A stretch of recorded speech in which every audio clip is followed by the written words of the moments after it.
বানাই বানাই করে আসলে বানানো হচ্ছিল না। আজ বানিয়েছি বাসায় মজাদার স্বাদের চকলেট কেক। এটা আমার হাতে সবসময়ই ভালো হয়, কিন্তু অনেক প্রায় সময় বানানো হয়, কিন্তু আপনাদের সাথে শেয়ার করা হয় না। আজকে চলে আসলাম শেয়ার করতে। আসসালামু আলাইকুম, সবাই কেমন আছেন? আলহামদুলিল্লাহ, আমরা ভালো আছি। তো আমি চকলেট কেকটা তৈরি করার জন্য প্রথমে 4টা ডিম ভেঙে নিয়েছি। এরপর দিয়ে দিব 2 কাপ। আমি 2 কাপ পুরোটা দেইনি, একটু কম দিয়েছি চিনি, কারণ 2 কাপ ময়দায় 2 কাপ চিনি দেওয়ার কথাই বলে, আমি একটু কমই দিব কারণ আমি অন্য একটা জিনিস ব্যবহার করব তাই। এরপর দিয়ে দিব 1/2 কাপ তরল দুধ, আর দিয়ে দিব 1/2 কাপের চেয়ে কম সয়াবিন তেল। এই দুটো উপকরণ মিশিয়ে নিয়ে এরপর দিয়ে দিব লবণ, আর দিয়ে দিব হচ্ছে কোকো পাউডার, যেটা বাজারে পাওয়া যায় কোকো পাউডার নামে, আর 1/2 চামচ বেকিং সোডা, 1 চামচ বেকিং পাউডার, আর দিয়ে দিব 2 কাপ ময়দা।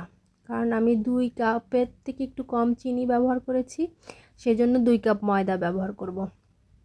সব উপকরণগুলো ভালোভাবে মিশিয়ে নেব।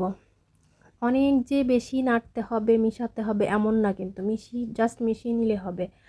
আর যদি পারেন একটু চালনি দিয়ে শুকনো উপকরণগুলো চেলে নেবেন। আমি ভুল করে ভুলে গেছিলাম, এই আর কি। যাই হোক, এরপরে আমি কিন্তু একটা চকলেট আইসক্রিম মিশিয়ে নিচ্ছি, কারণ আমার কাছে এই চকলেট আইসক্রিমটা দিলে এই চকলেট কেকটার স্বাদটাই যেন চেঞ্জ হয়ে যায়। আর আমি কোনো ভ্যানিলা এসেন্স বা চকলেটের কোনো ফ্লেভার অ্যাড করিনি, তো তাই এই আইসক্রিমটা দিলে আমার কাছে চকলেটের এই কেকটার স্বাদটাই চেঞ্জ হয়ে যায়। এরপর যে মোল্ডে আমি দিব সেখানে একটু তেল আর কাগজ দিয়ে দিয়েছি। আজকে আমি চুলাতেই তৈরি করব, ম্যাক্সিমাম সময় আমি ওভেনে তৈরি করি। আর একটা কেকে আমি দিয়ে দিব হচ্ছে চীনাবাদাম, যে বাদামটা আমরা কিনে খেয়ে থাকি, সেই বাদামটা আরেকটাতে দিব না, কারণ কেউ কেউ আবার বাদাম খেতে পছন্দ করে না বাসার, সেই জন্য দুটোতে আর দিব না। আর দুটো কেকই আমি আজকে চুলায় তৈরি করব, তাই আমি চুলায় পাতিল বসিয়ে দিয়েছি, ভিতরে একটা স্ট্যান্ড দিয়ে চুলার আগুনটা আগে থেকে জ্বালিয়ে রেখেছি। গরম হয়ে গেলে এ পর্যায়ে আমি মোল্ডগুলো সুন্দরভাবে বসিয়ে দিয়ে ঢাকনা দিয়ে ঢেকে দিব। ঢাকনা দিয়ে ঢেকে দিয়ে এই ঢাকনাগুলোতে একটা ছিদ্র থাকে, ছিদ্রটা বন্ধ করে দিব, তাহলে ওভেনের মতোই কুক হবে। আর চুলার আঁচটা একদম মিডিয়াম টু লো রাখতে হবে। এরপর আমি অন্য চুলা আরেকটা বসিয়ে দিয়েছি। এই তো আমার আধা ঘন্টা লেগেছে। দেখেন একটু চামচে লেগে যাচ্ছে না, দ্যাট মিন্স এটা আমার হয়ে গিয়েছে। আর এ পাশেরটাও হয়ে গিয়েছে। এই যে একটা কাঠি দিয়ে আমি দেখলাম, কাঠিতে যদি আপনার কেক লেগে না যায় তাহলে বুঝবেন যে কেকটা আপনার হয়ে গিয়েছে, পারফেক্টলি হয়ে গিয়েছে। এরপর আমি এদেরকে মোল্ড আউট করব। খুবই সহজ, কাগজ দিয়ে দিলে এত সুন্দরভাবে উঠে আসে আর এত পারফেক্টলি কুক হয়। দেখেন কি সুন্দর হয়েছে।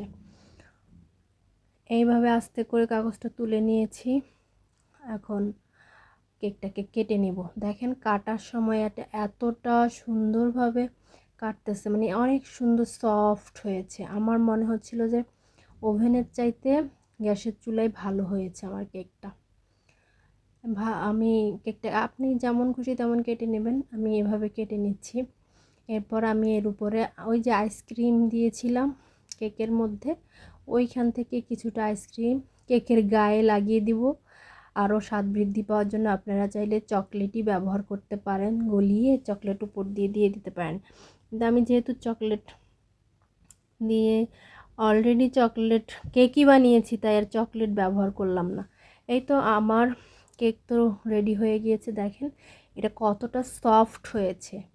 এখন আমি বাকিটা বাকি যেটা আছে ওটা মোল্ড আউট করে আপনাদের সাথে শেয়ার করতেছি।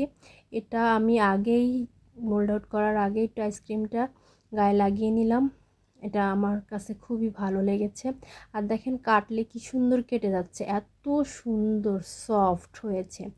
আর কেকের ব্যাপারটা আমি যেটা দেখেছি সেটা হচ্ছে আপনার এই পরিমাণগুলো যদি ঠিকঠাক হয় তাহলে কেকটা খুব পারফেক্ট হয়। যদি পরিমাণগুলো একটু এদিক সেদিক হয় তাহলেই কেকটা আর ভালো হতে চায় না। আর এই যে অনেকেই বলে কেক অনেক বেশি হাত দিয়ে ভালোভাবে মিশাতে হয়, এ কথাগুলো ভুল। আপনার পরিমাণ সব কিছু ঠিক থাকলে সব সুন্দরভাবে মিশিয়ে নিলেই কেকটা পারফেক্টলি হয়ে যায়। তো আমার মতো করে আপনারাও বাসায় একবার ট্রাই করেন। আমার বাচ্চারা তো খুবই পছন্দ করেছে। আজ তাহলে এই পর্যন্তই। সবাই ভালো থাকবেন, সুস্থ থাকবেন। আসসালামু আলাইকুম, আল্লাহ হাফেজ।